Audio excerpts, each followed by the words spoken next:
İş yerimize Mardinli Ziver Eyn arkadaşım gelmiş. Bağlama üstadı. Kendisi Wöhler W1540 modelini bir test edecek. Wöhler telsiz mikrofon, Wöhler mikrofon sehpası ve Wöhler nota sehpası. Ve karşınızda Ziver dostum. Buyurun.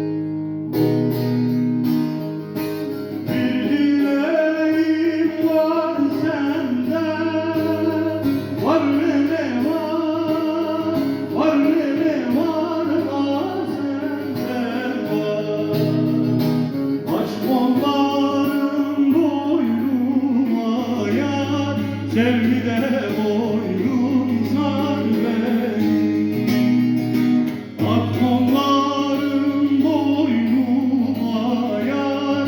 Sevgide boynum sar beni,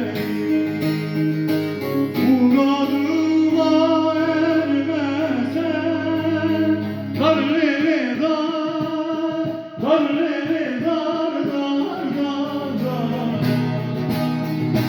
O da gül dalında var ya, sevgide boynum sar beni.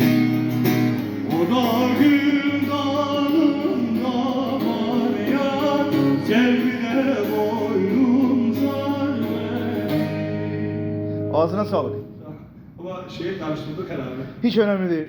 Abi geldi ya, ben Hoş geldin. oradan nakaratı atmıştım. Sorun değil.